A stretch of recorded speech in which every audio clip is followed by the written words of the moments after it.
الحمد لله وكفى وسلام على عباده الذين اصطفى أما بعد.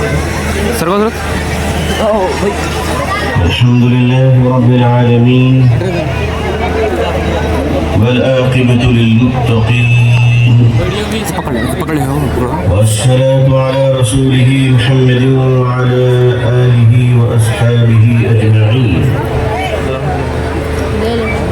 رب اشرح لي صدري ويسر لي أمري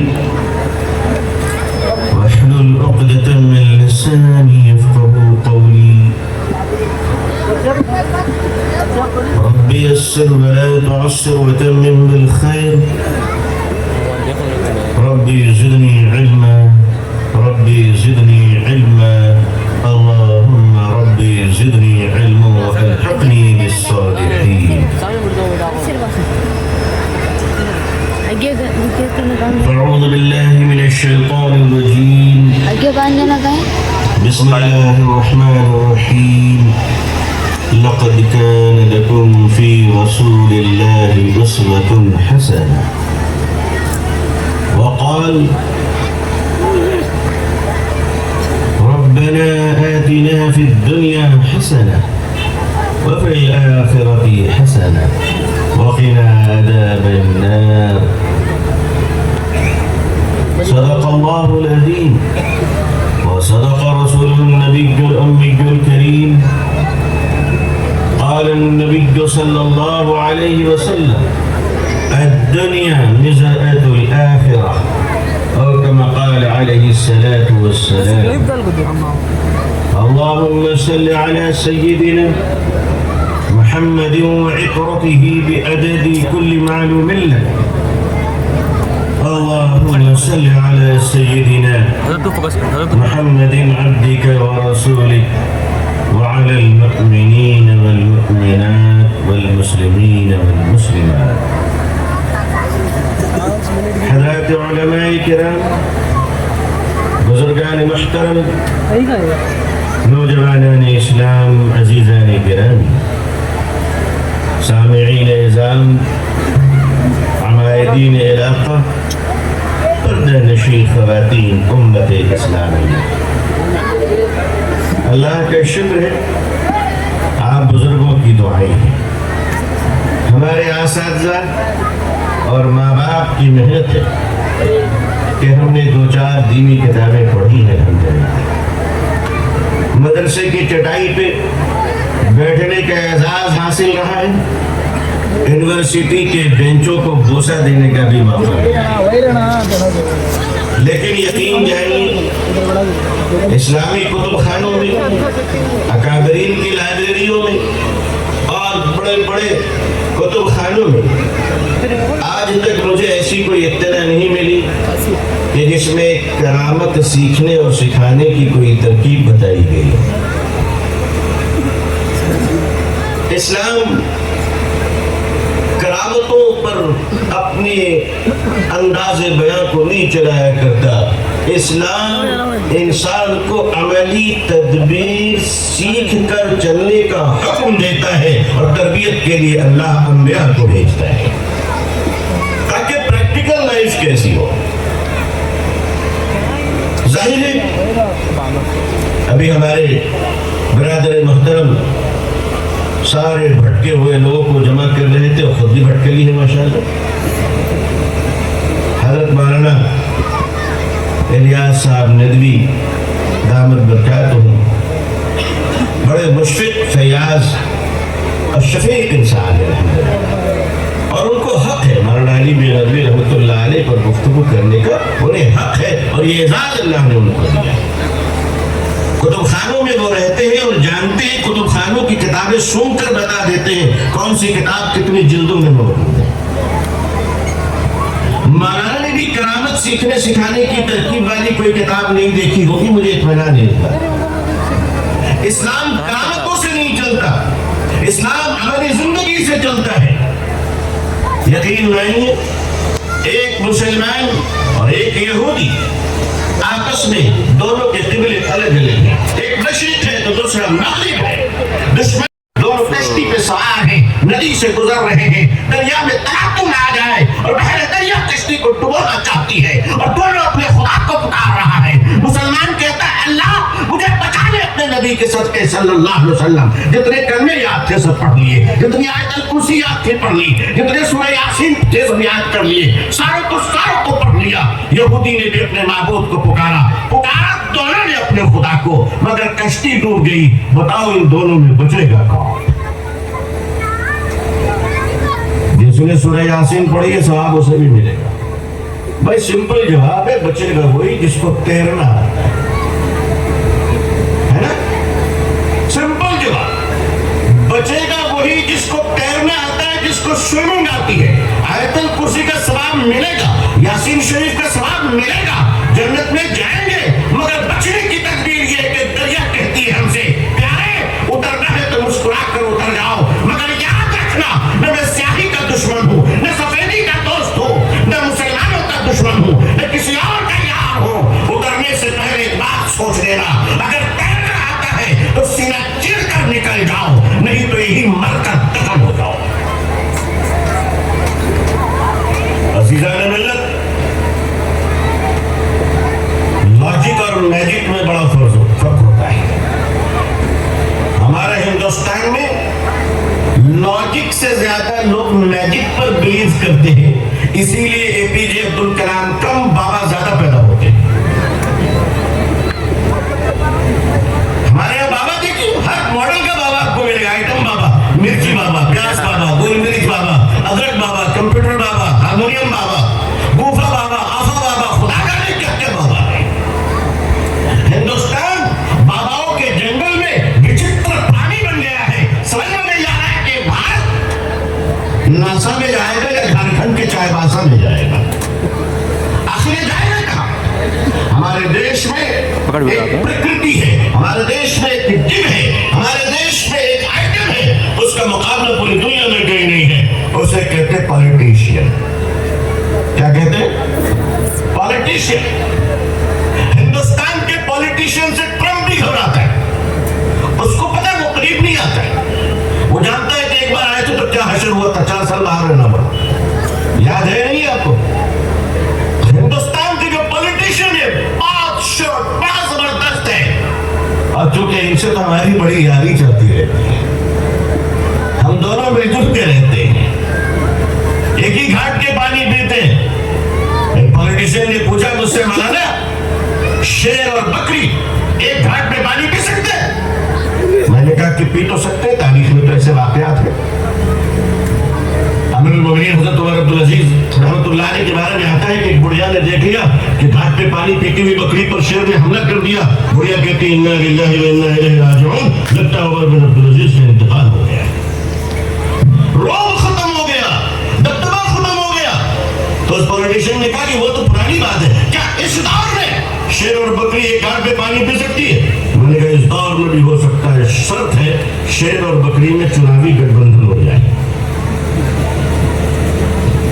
اگر شیر اور بکری دونوں چناوی گٹھ بندھن کر لیں کہ شیموگا سے ہم لڑیں گے، دامنگیرا سے تم لڑو گے، تو شیر چلا کر کہے گا بکری میری بڑی بہن ہے، شیر چلا کر کہے گا۔ عزیزان ملت، یہ پولیٹکس میں اتنا پاور ہے، بہت پاور ہے پولیٹکس میں، اور ہماری جو پولیٹیشین ہے وہ دنیا کے سب سے اچھا ایکٹر ہے۔ جاپان نے سب کچھ بنا لیا، مگر ایک انڈین پولیٹیشین دوسرا پیدا نہیں کر سکتا۔ یہ کیپیسٹی ہے ہمارے انڈین پولیٹیشین کی، ایک آئیڈیالوجی ہے۔ کیا آئیڈیالوجی ہے؟ کہ ہم اپنے بچوں کو اسی وقت تک رینج روور دے سکتے ہیں۔ کون سی گاڑی؟ کون سی گاڑی؟ ہم اس وقت تک اپنے بچوں کو رینج روور دے سکتے ہیں جب تک جنتا کے بچوں کو گوبر میں لگا کے رکھیں۔ یہ جو گوبر کا فنڈا ہے، یہ اصل میں رینج روور کو پانے کا ذریعہ ہے کہ تم گوبر میں رہو تو ہم رینج روور میں رہیں گے۔ اسلام آپ کو تلسمات سے، میجک سے، کرامت سے، آپ کو ہوائی دنیا سے، جوشیلے فارمولوں سے اس سے باہر نکالتا ہے اور نکال کر کہتا ہے چلو، اللہ نے تمہیں جنت سے نکال کر دنیا میں بھیجا ہے، دنیا اگر اتنی بری جگہ ہوتی تو اللہ بھیجتا ہی۔ مسلمانوں، دنیا کبھی کبھی تمہیں مرنے کی فضیلت بتاتی ہے. آؤ آج میں تمہیں جینے کی فضیلت بتاتا ہوں. ارے پہلے جیو گے تب تو مرو گے. جو جیتا ہی نہیں وہ مرنے کیا جانتا ہے. مرنے کا مزہ تو اسے معلوم جس نے زندگی گزاری. اس بچے کو زندگی کیا معلوم ہے موت کا مزہ جو پیدا ہوا اور نہ گیا. اسے موت اور زندگی کا فرق کہاں معلوم ہے. زندگی بہت امپورٹنٹ چیز ہے. لائف بہت امپورٹنٹ چیز ہے. میں آپ سے عرض کروں ایمان بہت قیمتی ہے بلا شبہ. ایمان سب سے قیمتی شے ہے. لیکن میں آپ سے کہوں ایمان کو پانے کے لیے جس قیمتی شے کی ضرورت ہے اس شے کا نام زندگی ہے. اس شے کا نام زندگی ہے. مسلمانوں اگر تمہارے پاس زندگی نہیں تو پھر ایمان کہاں ہے. ایمان کے لیے زندگی ضروری ہے جس طرح لباس کے لیے جسم کا ہونا ضروری ہے. سب سے قیمتی شے زندگی ہے. زندگی ملی پھر ایمان ہے. ایمان سے پہلے زندگی، زندگی سے پہلے ایمان نہیں ہے. اسی لیے جو بچے موت فوت شدہ پیدا ہو جائیں فقہاء علماء اس پر جنازے کی نماز نہیں فرماتے ہیں. فرماتے بستی کے جا کر دفن کر دو. کیوں؟ اس لیے کہ جس بچے کی پیدائش پر اذان نہیں ہوئی اس پر جنازے کی نماز کیسے ہوگی. اذان ہونے کے لیے زندگی کا ہونا شرط ہے اور نماز ہونے کے لیے موت کا ہونا شرط ہے. تو جسے زندگی نہیں ملی اسے موت کیا ملے گی. اس لیے ایمان سے پہلے زندگی ضروری ہے. جسے زندگی مل گئی اسے ایمان کا ذائقہ ملا، اسے ایمان کا لطف ملا. تو ایمان کے لطف کو سنبھالنے کے لیے اللہ سے اچھی زندگی کیوں نہیں مانگتے. اسی لیے قرآن کریم نے دعا سکھائی اپنے بندوں کو. اللہ نے اپنی مخلوق کو ربنا آتنا. اس کے بعد کیا فی الآخرہ ہے؟ اچھا دنیا ہے تو یہ دنیا جنت الفردوس کو کہتے ہیں ایسے انڈیا کو کہتے ہیں. ایسے ہندوستان کو دنیا ہے کہتے ہیں. اللہ پہلے میری دنیا کو اچھی بنا دے پھر میری آخرت کو اچھی بنانا. اگر صرف آخرت کا مسئلہ ہوتا تو ایمان ہدایت کی کتاب اتر آتی، ہوا چلتی، لوگ آخرت پر ایمان لے آتے. ہمیں علیہ السلام نے ہمیں آ کر اس دنیا میں زندگی گزارنے کا سلیقہ بتایا. مسلمانوں سنو، اگر اللہ نے اپنے نبی کو محمد صلی اللہ علیہ وسلم کو غریبی عطا فرمائی تو یاد رکھنا حضور نبی پور نور صلی اللہ علیہ وسلم کی غریبی یہ اختیاری غریبی تھی. حضور نے اس غریبی کو پسند فرمایا تھا. آپ کو غریب بنایا نہیں گیا، آپ کو غربت دی نہیں گئی تھی، بلکہ آفر تو یہ تھا کہ اللہ تبارک و تعالیٰ نے ارشاد فرمایا اے میرے محبوب صلی اللہ علیہ وسلم ایک بار قبول تو کر لیجیے، ایک بار قبول تو کر لیجیے. یہ جو دو پہاڑ ہیں خانہ کعبہ کے دونوں طرف، ایک کا نام غار حرا ہے اور دوسرے کا نام غار ثور ہے. یہ دونوں پہاڑوں کو یہ کون کہہ رہا ہے؟ پہاڑ کا رب کہہ رہا ہے، پہاڑ کا خالق کہہ رہا ہے، اللہ کہہ رہا ہے اے میرے محبوب صلی اللہ علیہ وسلم ایک بار ایکسپٹ تو کر لیجیے، ایک بار قبول تو کر لیجیے. ان دونوں پہاڑوں کو میں آپ کی غلامی والا سونے کا پہاڑ بنا دوں. کیا بنا دوں؟ ان دونوں پہاڑوں کو سونے میں تبدیل کر دوں، غار حرا کو بھی اور غار ثور کو بھی. اور پھر یہ کہہ کون رہا ہے؟ کہنے والا خدا ہے. تو خدا کا آفر بھی تو بڑا ہوگا. کہتے ہیں میرے محبوب صلی اللہ علیہ وسلم ایسا سونے کا پہاڑ یہ غلام ہوگا آپ کا، جہاں جہاں جائیں گے یہ پہاڑ پیچھے پیچھے جائے گا. حضور صلی اللہ علیہ وسلم نے اپنی امت کے رکشے والے، ٹھیلے والے، سپاڑی والا تو نہیں بولوں گا، سب کروڑپتی لوگ ہوتے ہیں. اور سپاڑی میں ملاوٹ کا کوئی آپشن ہے؟ یہ انسان بڑے کمال کا آئٹم ہے. اللہ نے اپنے آپ کو دکھایا نہیں، بلکہ دوسرا بنا لیتا. بغیر دیکھے 3 کروڑ بنا لیا، بغیر دیکھے بنا لیا. سپاڑی میں نہیں ملاوٹ، خدا خیر کرے. تو یہ ایک انسان کو فرمایا کہ حضور صلی اللہ علیہ وسلم نے اپنی امت کے غریبوں کو، اپنی امت کے کمزور طبقات کو پسند فرمایا اور پسند فرما کر غربت اختیاری آپ نے لی. اور فرمایا ورنہ آپ کے ساتھ مال و دولت اور سونے کا پہاڑ تو غلام بننے کو تیار تھا، لیکن آپ نے قبول نہیں فرمایا. لیکن یاد رکھیے گا کہ جہاں اللہ نے اپنے نبی کے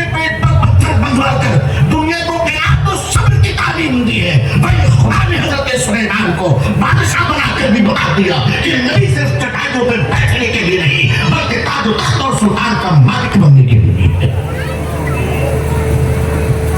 اللہ نے حضرت یوسف علیہ السلام کو بادشاہ بنایا ساروں کو، اس لیے انبیاء علیہ السلام میں غریبی امیری سب رہے۔ اس کا مطلب ہے کہ ملی جلی سرکار رہے گی، ملے جلے حالات رہیں گے، احوال رہیں گے، اور اس طرح سے اس امت کی تربیت کی گئی۔ ربنا آتنا فی الدنیا حسنہ وفی الآخرۃ حسنہ وقنا عذاب النار۔ اور اس دور میں اس مولوی کا جو دین کی باتیں کرتا ہو اس کا مالدار ہونا فرض ہے۔ معاف کیجیے، بہت سے لوگ لفظ فرض سے اپنے اپنے قرض کو یاد کرنے لگیں گے۔ کچھ لوگ تو صدر صاحب کو یاد کرنے لگیں گے کہ اس کے بعد کیا ہوگا۔ لیکن یقین مانیے،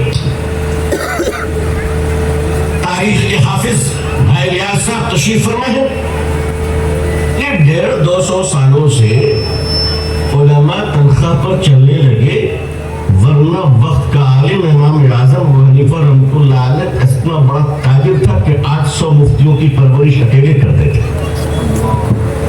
سبحان اللہ سبحان اللہ۔ علماء کا مالدار ہونا بہت ضروری ہے۔ مالدار خطیب اور غریب خطیب میں بڑا فرق ہوتا ہے۔ غریب خطیب جب کھڑا ہوتا ہے، آج ہمارے صدر صاحب نے ماشاءاللہ جو کھانا بنایا تھا اس کی گوشت کی خبر قبرستان تک گئی تھی۔ میں صبح گزر رہا تھا فجر کے بعد، قبرستان کے 2 مردوں نے کہا صدر صاحب کو میرا سلام دے دیجیے گا۔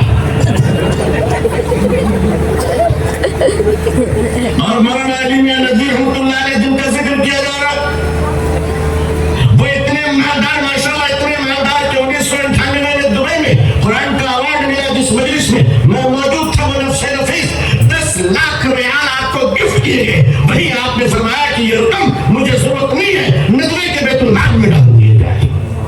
ارے تکبیر! میں تو کہتا ہوں کہ جو آدمی پبلک سے چندہ مانگے سب سے پہلے اپنی گھڑی خود کھول کر ڈال دے، مزہ تب آئے گا۔ مولانا علی میاں ندوی رحمۃ اللہ علیہ زمیندار باپ کے بیٹے، آپ نے جو کتابیں لکھی تھی اس کی جو رائٹی آتی تھی ماشاءاللہ، حضرت مولانا عبداللہ مغیثی صاحب دامت برکاتہم حیات میں الحمدللہ، اللہ حضرت کی صحت میں برکت عطا فرمائے، وہ فرماتے ہیں کہ میں جب راستوں سے گزرتا تھا تو غیر مسلم بیویاں اور عورتیں اور مائیں مجھ سے آ کر کہتی تھی عبداللہ وہ علی میاں کے پاس جا رہے؟ غیر مسلم بہنیں فرماتے تھے ہاں وہاں جا رہا ہوں۔ کہا علی میاں سے کہہ دینا میری بچیا جب 2 سال کی تھی تو علی میاں نے کہا تھا اس کی شادی کا پیسہ مجھ سے لے لینا، اب 18 سال کی ہو گئی ہے ذرا شادی کا پیسہ لے آنا۔ یہ تھے مولانا علی میاں ندوی رحمۃ اللہ علیہ۔ عزیزان ملت، چندہ مانگنا برا نہیں ہے، چندہ مانگنا اچھی بات ہے، اپنے کبر و غرور کو مٹانا ہے، مگر چندے کا دھندا کرنا برا ہے۔ چندہ قاری صدیق صاحب بازی رحمۃ اللہ علیہ جن کی جھوٹیوں کا ذکر کرتے ہماری زندگیاں گزر جاتی ہے۔ کیا اللہ نے بنایا تھا کہ بمبئی سے مدرسے کا چندہ کر کے 3 لاکھ روپے بیگ میں رکھ کر ٹرک پہ چڑھ کر گئے، اور جب باندھا اترے تو بے ہوش ہو کر گر گئے۔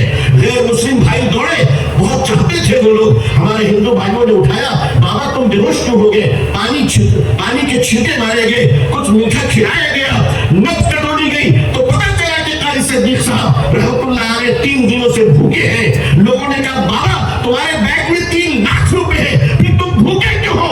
فرمایا یہ مال امانت ہے مدرسے کا، میری تو میرے پیسے نہیں تھے۔ سبحان اللہ سبحان اللہ، دین کیسے چلتا ہے؟ عزیزان ملت، دین کے کام کرنے کے لیے دیندار ہونا ضروری ہے۔